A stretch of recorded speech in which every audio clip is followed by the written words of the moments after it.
جس کا نیا کو برسوں سے انتظار تھا اور جس کے لیے نیا نے زندگی کی سب سے بڑی بازی لگا دی تھی۔ واقعی کرب کا یہ مرحلہ سب سے عظیم ہے۔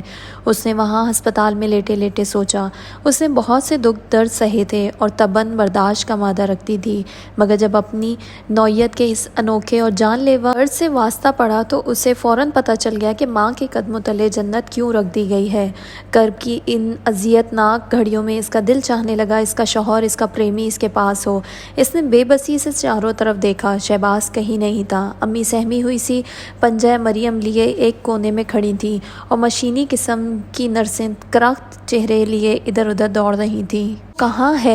کہاں ہے کہ جس نے دکھ سکھ میں ساتھ دینے کی قسم کھائی تھی، جس کی روشنی سے اس نے نئی شمع کی تمنا کی تھی، جس کے خواب اس نے مجسم کرنا چاہے تھے، اب تمنا مجسم ہونے والی تھی۔ ایک تپتی ہوئی درد کی بھٹی میں اسے جھونک دیا گیا تھا۔ کیا ماں بننے کے لیے قہر کے سمندر کو پار کرنا پڑتا ہے، اور وہ بھی تنہا؟ وہ قریب ہوتا، اس کے ٹھنڈے ہاتھ تھام لیتا، اس کے ماتھے سے بار بار پسینہ پونچھتا، سرگوشیوں میں اسے دیتا۔ جس قدر وہ بدم ہوتی اتنی ہی اس کی گرفت مضبوط ہوتی جاتی، یہ ہاتھ پاؤں لاچار ہو جاتے ہیں۔ یہ جسم خود اپنے اختیار میں نہیں، اسے بلاؤ۔ بے ترتیب سانسیں دھوائیں دینے لگیں، اس کے نیلے ہونٹ کراہنے لگے، اس کے ٹھنڈے ہاتھ سکڑنے لگے۔ اسے یوں محسوس ہوا جیسے وہ زمین پر ہے نہ آسمان پر، وہ کہیں فضا میں معلق ہے اور چاروں طرف سے درد کے بادلوں نے اسے گھیر رکھا ہے۔ ان میں کوئی فرشتہ اجل کہیں بھی نظر نہیں آ رہا، مگر یوں لگتا ہے یہی موت کی گھڑی ہے، یہی وہ گھڑی ہے جس میں وہ اپنا وجود اپنے ہاتھ سے چھوٹ جاتا ہے، جب زندگی پر اپنا بھی اعتبار نہیں رہتا۔ ایک لمحہ، ایک درد آفرین کرب انگیز لمحہ سولی کی طرح آ کے جسم میں اٹک جاتا ہے، پڑ جاتا ہے، تلوار بن جاتا ہے، آگ بن جاتا ہے، نشتر بن جاتا ہے۔ دونوں عالم کی نبضیں چھوٹ جاتی ہیں، ذرا سی دیر کو زندگی راستہ بھول جاتی ہے، حواس ساتھ چھوڑ دیتے ہیں۔ پردیزہ زندگی اور موت کے درمیان ایک پل ہے اور وہ اس پل کے عین سرے پر پہنچ گئی ہے، اور وہ ستمگر جانے کہاں تھا۔ آہ کرا کے اس سمندر میں درد کی لہروں کے ساتھ ساتھ وہ ادھر ادھر لڑکنے لگی۔ عین اسی وقت گمشدہ حواسوں کے بیچوں بیچ ایک ننھی سی چیخ نے اسے زندگی کی نوید دے ڈالی۔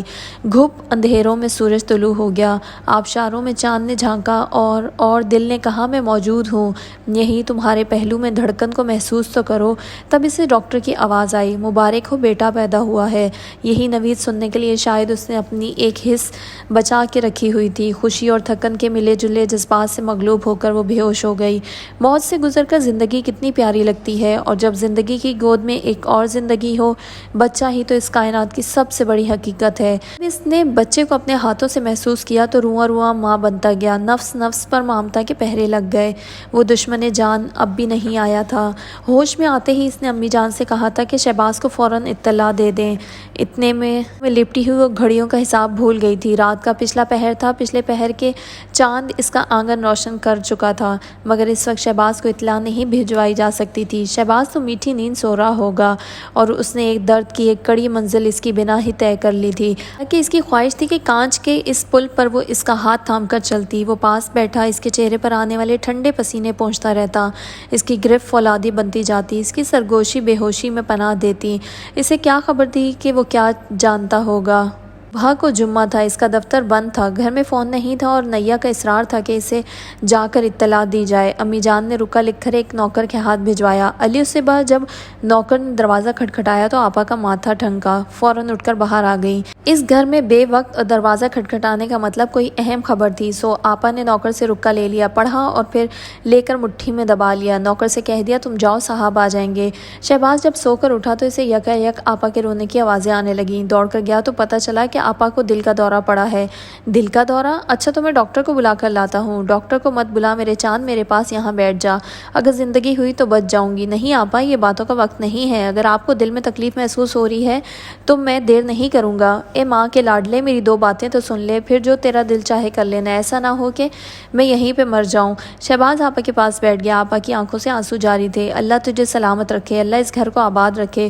آپا نے شہباز کا ہاتھ پکڑ لیا، پھر اس کا ہاتھ سہلاتے ہوئے اپنے سر پر رکھ رکھ لیا اور بولی، میرے سر کی قسم کھا کر کہے کہ تو نیا سے کبھی نہیں بولے گا، اسے کبھی گھر نہیں لائے گا، اس نے ہمارا دل دکھایا ہے اور درد کی ایک تکلیف پہنچائی ہے کہ آج میری یہ حالت ہو گئی ہے۔ آپا، شہباز نے اپنا ہاتھ ہٹا لیا۔ نہیں، پہلے تو قسم کھا ورنہ میں یہیں تیرے سامنے پھڑک پھڑک کر مر جاؤں گی۔ آپا آپا، نہیں، میں تیرا ہاتھ یوں ہی اپنے سر پر رکھے رہوں گی۔ اگر تو نیا یا اپنے بچے کا منہ بھی دیکھے تو اپنی ماں کا جنازہ دیکھے۔ اگر آج تو قسم نہیں کھائے گا تو میں وصیت کر جاؤں گی کہ تو میرے جنازے کو کندھا نہیں دے گا اور میں تجھے دودھ نہیں بخشوں گی۔ بے بس شہباز کی آنکھوں میں آنسو آ گئے۔ بول، جلدی بول، وقت بہت کم ہے۔ قسم سے اپنے بچے کو چھوئے گا بھی نہیں، اپنی بیوی کو ملے گا بھی نہیں، ان کو چھوڑ دے گا۔ آپا کی سانس تیز تیز چلنے لگی۔ جلدی بول۔ انہوں نے تکیے کے نیچے سے ایک کاغذ نکالا۔ یہ رکا نامہ میں نے لکھ کر رکھا ہوا ہے، تو اسے پڑھ سکتا ہے۔ اگر تو قسم کھا لے گا تو میں اسے ابھی پھاڑ دوں گی، ورنہ دنیا جان جائے گی کہ تو میری موت کا سبب بن گیا ہے۔ وصیت نامہ دے کر شہباز کی سوچنے سمجھنے کی تمام قوتیں مفقود ہو گئیں۔ آپا نے ابھی تک اپنے سر پر رکھا ہوا ہاتھ تھا۔ شہباز کی آنکھوں سے 2 آنسو نکل آئے اور اس نے گلوگیر آواز میں کہا، اچھا، جیسے آپ کی مرضی۔ قسم کھاتا ہوں، اس نے چیخ گلے میں دبا کر کہا۔ جیتا رہے، خوش رہے، ہزاری عمر ہو۔ آپا نے اس کا ہاتھ چھوڑ دیا۔ واہ، زندگی چھین کر جینے کی دعا دی جا رہی ہے۔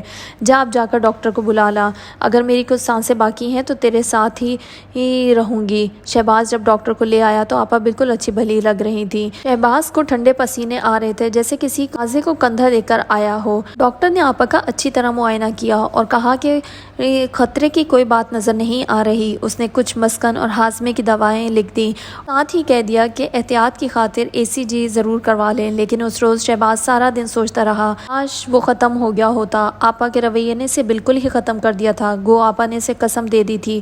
پھر بھی اس نے اپنے دوست سے کہہ کر نیا سے پوچھوایا، کیونکہ اس کا دل کہہ رہا تھا کہ آج کوئی خاص بات ضرور ہو گئی ہے۔ وہاں سے پتہ چلا کہ نیا ہسپتال میں ہے اور اس کے ہاں بیٹا پیدا ہوا ہے۔ سو شہباز کو ساری بات سمجھ میں آ گئی۔ نیا خود تو ہسپتال کے بستر پر تھی، مگر اس کی نگاہیں ہمہ وقت دروازے پر لگی رہتی۔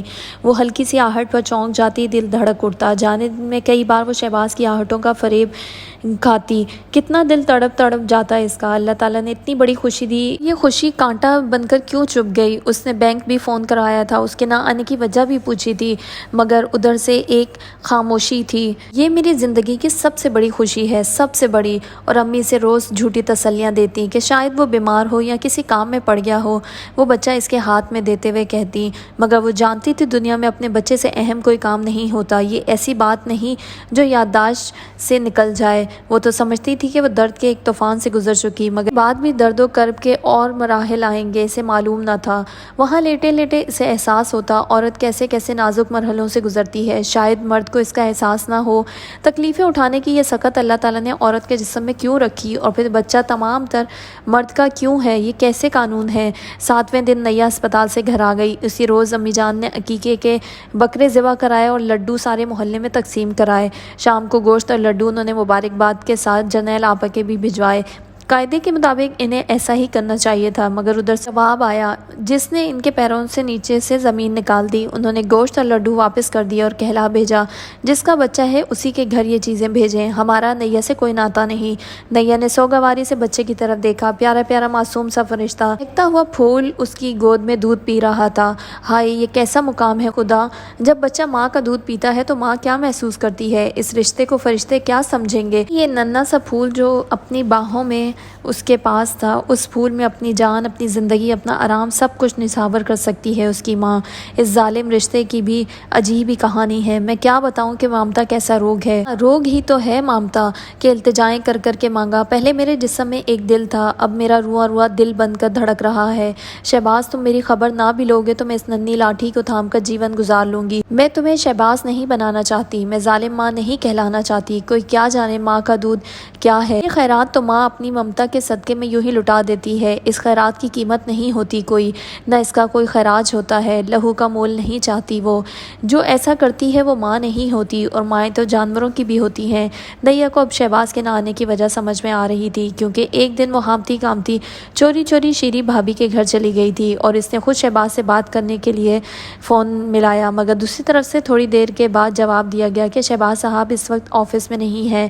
وہ جانتی تھی یہ جھوٹ ہے، شہباز نے خود کہلوایا ہے، مگر وہ کیا کر سکتی تھی؟ کبھی سوچتی شاید شہباز مجھ پر شک کرنے لگا ہے، تنفر ہو گیا ہے۔ سوچتے سوچتے جب اس کی نظر اپنے بچے پر جاتی تو اس کا جی نہال ہو جاتا۔ یہ دنیا کتنی ظالم ہے، یہ جوگ میں نے اسی کی خاطر لیا، یہ میری زندگی کی سب سے بڑی خوشی ہے، سب سے اونچا مینار ہے، اسی خوشی کے لیے میں نے بہت بڑا دن دیا ہے، زندگی کا سب سے بڑا تاوان ادا کیا ہے۔ کبھی تو شہباز سے سامنا ہوگا، وہ بچہ اس کے ہاتھ میں دے کر کہے گی کہ لو تم قسم کھا کر بتاؤ، کیا تمہیں مجھ پر اعتبار نہیں؟ کیا یہ بچہ تمہارا نہیں؟ اس کی آنکھیں، اس کے گھنگھرالے بال، اس کے ہونٹ، اس کی ناک، یہ سب تمہارا نہیں؟ اپنے آپ کو پہچانو، اپنی خوشبو کو سونگھو۔ بچہ واقعی شہباز کا ہم شکل تھا، بلکہ چھوٹا سا شہباز لگتا تھا، سوائے رنگت کے۔ سرخ و سفید رنگت اس سے اپنی ماں کی لے لی تھی۔ اس بات کا ثبوت ہے کہ میں نے تمہیں ٹوٹ کر چاہا ہے شہباز، میری چاہت کی مہر اس کے چہرے پر لگی ہے۔ تمہارے سوا میں نے کچھ نہیں سوچا، تمہارے سوا میں نے کوئی نہیں دیکھا، تم سے اچھا میرے لیے اور کوئی نہیں تھا۔ تم کتنے کٹھور بن گئے ہو، تم میری آنکھوں کے جوت ہو اور میرے من کا موتی ہو۔ موتی، ہاں موتی ہی تو ہو، جو 9 مہینے سیپ کے آغوش میں رہتا ہے، پھر نکھر کر سنور کر نکلتا ہے اور کسی تاج میں، کسی زیور میں سج جاتا ہے۔ یہ میرا موتی ہے، میں اسے موتی کہوں گی۔ ویسے تو نیا نے ہمیشہ سوچا تھا کہ بچے کا نام شہباز ہی رکھے گا۔ بچے کی پیدائش سے پہلے وہ اگر کبھی پوچھتی کہ ہم اپنے بچے کا کیا نام رکھیں گے تو شہباز شرما کر گردن جھکا لیتا۔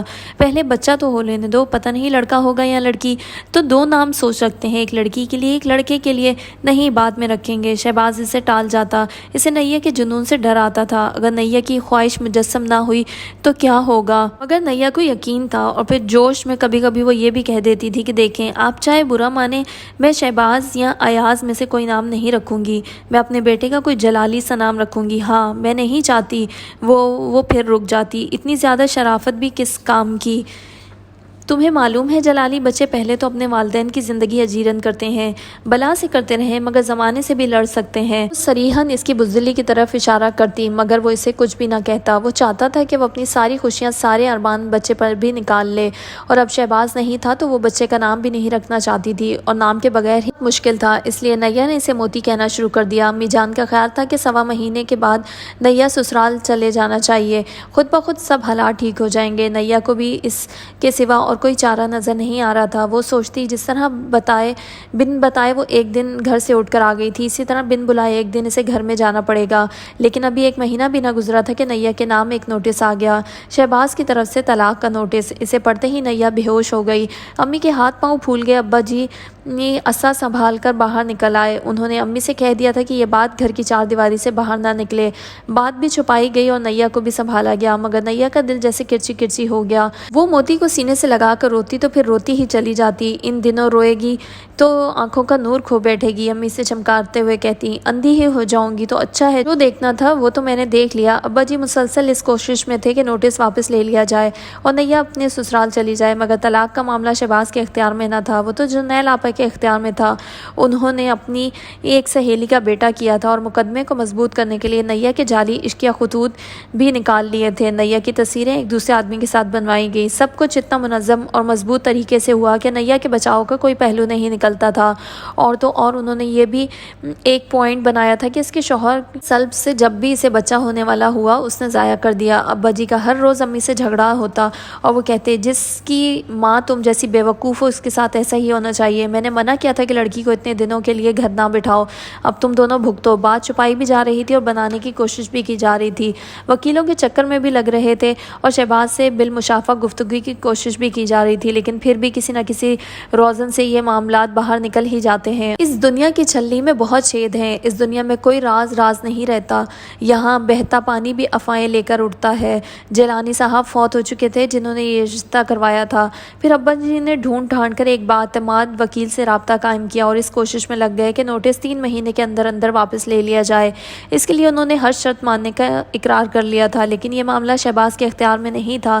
جب آپا نے شہباز سے کاغذ پر دستخط کروائے تھے تو اس وقت اس کو بھی پتہ نہ تھا، کیونکہ وہ اسے کہہ رہی تھی کہ وہ اپنے بھائی سے ایک اقرار نامہ کروانا چاہتی ہیں کاروبار کے سلسلے میں، جس کے لیے شہباز کے دستخطوں کا ہونا ضروری ہے۔ شہباز ان دنوں اپنے آپ سے، زندگی سے، آپا سے، سب سے اتنا بیزار تھا کہ اس نے آپا سے زیادہ پوچھنا مناسب نہیں سمجھا اور جانتا تھا کہ آپا جو چاہتی ہیں کروا لیتی ہیں، اس واسطے بحث و مباحثے کا فائدہ ہی کیا تھا۔ آپا نے جب نوٹس بھجوایا تب شہباز کو بتایا۔ شہباز جیسے خواب سے چونکا۔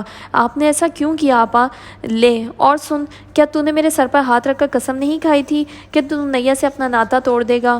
اوہ، تو آپ کا یہ مطلب تھا؟ شہباز نے سر جھکا لیا۔ اس دن پہلی بار اسے محسوس ہوا کہ وہ انتہائی بزدل ہے۔ نیا تو کیا، وہ کسی بھی عورت کا شوہر بننے کا اہل نہیں۔ اسے آپا کے ہوتے ہوئے کبھی بھی شادی نہیں کرنی چاہیے تھی۔ کاش وہ اتنا بڑا ظلم نہ ہونے دیتا۔ موتی 4 مہینے کا ہو گیا تھا، انتہائی خوبصورت اور صحت مند بچہ تھا۔ گو نیا یہ سارا عرصہ ایک ذہنی خلجان اور جذباتی انتشار میں گرفتار تھی، پھر بھی بچے کی صحت پر کوئی اثر نہیں پڑا تھا۔ وہ دیکھنے میں 6 ماہ کا بچہ لگتا، اب تو مخاطب کو دیکھ کر مسکرانے بھی لگا تھا۔ نیا اس کی مسکراہٹ کا استقبال اپنے آنسوؤں سے کرتی۔ ابھی تک شہباز کی طرف سے طلاق کا نوٹس واپس نہیں لیا گیا تھا۔ نیا نے شہباز کو بینک کے پتے پر 2-3 خط بھی لکھے تھے، ایک بار گھر آنے کی استدعا کی تھی، ایک بار ملنا چاہا تھا، اپنی تمام تر خودداری اور انا کو بالائے طاق رکھ کر صلح کی ہر شرط ماننے کا اظہار کیا تھا، مگر وہاں ایک خاموشی سب کے جواب میں۔ امی جان تو اسے یہ مشورہ دے رہی تھی کہ بچہ لے کر ایک دن اپنے گھر چلی جاؤ۔ بچے کو دیکھ کر شہباز کے جذبات جاگ اٹھیں گے اور ممکن ہے جرنیل آپا کو بھی شرم آ جائے، مگر نیا آپا کو اچھی طرح جانتی تھی۔ اسے یہ بھی خوف تھا کہ کہیں وہ غصے میں تیش کھا کر بچے اس کے ہاتھ سے لے کر چھت سے نیچے نہ پھینک دے۔ اس سے کچھ بعید نہیں تھی، نیا کو جھرجھری سی آ جاتی۔ وہ یہ رسک نہیں لینا چاہتی تھی، پھر بھی اس نے ڈوبنے سے پہلے تنکے کا سہارا لینا چاہا۔ اگلی صبح وہ بہت سے نئے ارادوں کے ساتھ اٹھی، خود تیار ہوئی، بچے کو تیار کیا، ایک رکشہ منگوایا اور بینک چلی گئی۔ بینک کے رائفل بردار چوکیدار کو اس نے شہباز کے نام کا رکا لکھ کر دیا اور خود باہر کھڑی ہو کر انتظار کرنے لگی اور سوچنے لگی یہ خیال اسے پہلے کیوں نہ آیا۔ تھوڑی دیر بعد بکھلایا ہوا شہباز باہر نکل آیا۔ اس نے ابھی تک ہاتھ میں وہی چٹ پکڑی ہوئی تھی۔ نیا کو دیکھ کر اس کی طرف لپکا۔ آج پورے 6 ماہ بعد دونوں کا آمنا سامنا ہوا تھا۔ ان 6 مہینوں میں اجنبیت کی ایک دیوار خود بخود ان کے درمیان حائل ہو گئی تھی۔ شہباز کو دیکھ کر نیا کا دل بھر آیا۔ سے وہ ہجوم میں کھو گئی تھی اور اب یکا یک اسے اپنا آپ نظر آ گیا تھا۔ اس کا دل چاہا دوڑ کر شہباز کے گلے لگ جائے اور پھر اس کے وجود میں تحلیل ہو جائے، بہت ساری باتیں، بہت سارے شکوے کہنے ہی نہ پڑیں۔ وہ آگے بڑھی اور رک گئی۔ کیسی ستم ظریفی تھی! وہ دونوں تو سڑک پر کھڑے تھے اور سڑک پر اس کے گلے لگنے کا مطلب یہ تھا کہ وہ خود ہی ڈرامہ بن جاتی۔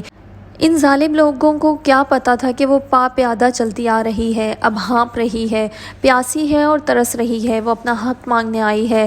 وہ تو اسے ایک فلمی سین سمجھ کر دوڑ دوڑ کر قریب آنا شروع کر دیں گے، اور ملک میں ایسے کاموں کے لیے ہر ایک کے پاس بے شمار وقت ہے، لیکن نیا کے پاس ہرگز وقت نہیں تھا۔ اس نے تو یہ چند گھڑیاں اپنی تقدیر سے مستعار لی تھی، نہ جانے ان کا کیا سودا چکانا تھا۔ شہباز نے جب اس کے چہرے پر سرخ و سفید ابھرتی ڈوبتی لہریں دیکھیں تو اور بکھلا گیا۔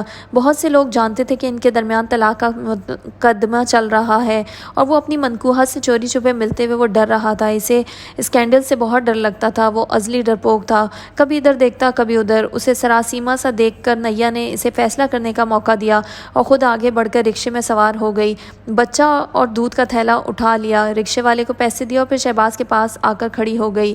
اس کا خیال تھا شہباز لپک کر بچے کو پکڑ لے گا، اس کو چومے گا اور پھر ان دونوں کو بینک کے اندر لے جائے گا۔ اندر بھی مہمانوں کو بٹھانے کا ایک کمرہ تھا، مگر شہباز نے جلدی سے کوٹ کی جیب میں ہاتھ ڈالے اور رک کر بولا، یہ تم بچے کو بھی لے آئی ہو؟ مگر یہاں تو بیٹھنے کی مناسب جگہ بھی نہیں ہے اور یہاں بہت رش ہے۔ کوئی بات نہیں، نیا نے بڑے سکون سے جواب دیا، مجھے کسی اسٹور میں بٹھا دیں، میں نے آپ سے ایک ضروری بات کہنی ہے۔ اچھا آؤ، مگر پھر وہ رک گیا، تم ذرا یہیں ٹھہرو، میں اندر کسی کو بتاؤں، پھر کسی اور جگہ چل کر بیٹھیں گے۔ وہ بینک کے اندر چلا گیا اور نیا اذیت کے بلسرات پر کھڑی رہ گئی۔ تھوڑی دیر بعد شہباز باہر آ گیا اور اس کو ساتھ چلنے کا اشارہ کیا۔ نیا کا خیال تھا اب وہ اسے کسی اعلیٰ قسم کے ریسٹورنٹ میں لے جائے گا، 10-11 بجے تو ویسے بھی ریسٹورنٹ خالی ہوتے ہیں، ہاں وہ اطمینان سے ایک دوسرے سے بات کر سکیں گے، بلکہ اس کے پاؤں پکڑ لے گی۔ مگر وہ اسے بینک کے عقب میں ایک گندے غلیظ ہوٹل میں لے گیا جس کے باہر لکھا تھا اندر پردے کا انتظام ہے۔ اس کے پیچھے نیا بھی اندر چلی گئی۔ ایک کیبن کا میلا اور چکنا پردہ اٹھا کر دونوں اندر چلے گئے اور پتھر کی میز کے آمنے سامنے بیٹھ گئے۔ پیاز کی بدبو میں بسا ہوا ایک لڑکا جھاڑن سے ہاتھ پونچھتا ہوا پردہ ہٹا کر دونوں کو آنکھیں پھاڑ پھاڑ کر دیکھنے لگا۔ 2 چائے کہہ کر شہباز نے اسے رخصت کر دیا۔ اتنے میں سویا ہوا بچہ جاگ گیا اور جاگتے ہی اس نے پہلے شہباز کی طرف دیکھا اور اپنی چمکدار سیاہ آنکھوں سے وہ شہباز کو یکٹک دیکھے گیا اور پھر ایک دم مسکرایا اور مسکراتے ہی ہمکنے لگا، جیسے اسپرنگ سے اس کے اعضاء ہلنے جلنے لگے۔ وہ بار بار شہباز کو دیکھتا اور مسکراتا۔ مسکرانے کے سوا بچے کو کچھ بھی نہ آتا تھا۔ اس عمر کا بچہ ہر نئی شکل کو دیکھ کر مسکراتا ہے، مگر پتہ نہیں کیوں اس کے اس طرح مسکرانے پر نیا کو بار بار رونا آ رہا تھا۔ بچہ ہمک ہمک کر شہباز کی جانب لپکتا اور نیا ہر بار اسے سنبھال لیتی۔ وہ اس انتظار میں تھی کہ کب باپ کا خون جوش مارتا ہے۔ موتی تو اتنا خوبصورت بچہ تھا کہ جو کوئی بھی اسے دیکھتا جھٹ گود میں لے لیتا، مگر شہباز اسے حسرت سے دیکھے جا رہا تھا، اس کے مسکرانے پر مسکراتا بھی نہیں تھا۔ شہباز کی آنکھوں میں کوئی جوت نہیں جاگی تھی۔ امی یوں ہی کہتی تھی کہ باپ کا خون جوش مارے گا۔ شہباز کے رویے پر نیا کا جگر کٹ رہا تھا۔ آپ مجھے اس جگہ کیوں لے کر آئے ہیں؟ بالآخر نیا نے اپنی چیخیں گلے میں دبا کر سوال کیا۔ کوئی دیکھنے والا نہیں ہے، کیا اپنے بچے اور بیوی سے ملنا جرم ہے؟ میں تمہیں کیسے سمجھاؤں نیا؟ آپ مجھے کیا سمجھائیں گے؟ میں تو خود دیکھ رہی ہوں کہ آپ ڈر کے مارے بچے کو اٹھا بھی نہیں رہے۔ نہیں نیا، یہ بات نہیں ہے۔ تم نہیں جانتی کہ مجھے آپا نے ایک فضول سی قسم دے دی ہے کہ میں اپنے بچے کو دیکھوں یا چھوؤں تو کیا ہے؟ میں نہیں مانتی ان قسموں کو۔ ان قسموں سے باپ کی محبت عظیم ہے۔ بہتر یہ کہ میں خود آپ کا بچہ آپ کے پاس لائی ہوں۔ میں ایسی فضول قسموں سے نہیں ڈرتی۔ ماں باپ ہر فرسودہ قسم کو توڑ دیتا ہے۔ آپ اس بچے کو اس کا حق دیجیے، اس کو سینے سے لگائیے۔ شہباز نے نظریں جھکا لی۔ نیا تھوڑی دیر خاموش بیٹھی رہی اور پھر جب وہ دوبارہ بولی تو شہباز نے اس کے لب و لہجے میں تلخی کو صاف محسوس کیا۔ شہباز، تم نے کیا فیصلہ کیا ہے؟ آخر تم کیا چاہتے ہو؟ میں آج تم سے یہی پوچھنے آئی ہوں۔ شہباز نے اچھی طرح محسوس کیا کہ اس سے پہلے نیا نے اسے کبھی تم کہہ کر مخاطب نہیں کیا تھا۔ آج بیوی نہیں ماں بول رہی تھی۔ میں بہت تبدیلی آ گئی تھی۔ وہ بڑی پر اعتماد اور بھاری بھرکم عورت لگ رہی تھی۔ تم اچھی طرح جانتے ہو یہ بچہ تمہارا ہے۔ تمہارے گھر سے آنے سے پہلے میں یہ بات تمہیں بتائی تھی اور پھر میری ڈاکٹر گواہ ہے۔ تم اپنی ماں کو یقین دلا سکتے تھے کہ بچے کی ماں کہلانا ہر عورت کا پیدائشی حق ہے۔ اس حق سے عورت کو اللہ تعالیٰ تو محروم رکھ سکتا ہے، مگر دنیا میں کوئی دوسری عورت کسی عورت سے یہ حق نہیں چھین سکتی۔ میں نے اپنا حق مانگنے کے لیے کوئی غلط یا غیر شرعی قدم نہیں اٹھایا، صرف مہلت مانگی، چند مہینوں کی چھٹی مانگی۔ لوگ بیماری کے عالم میں کئی مہینے ہسپتال میں بھی تو گزار آتے ہیں۔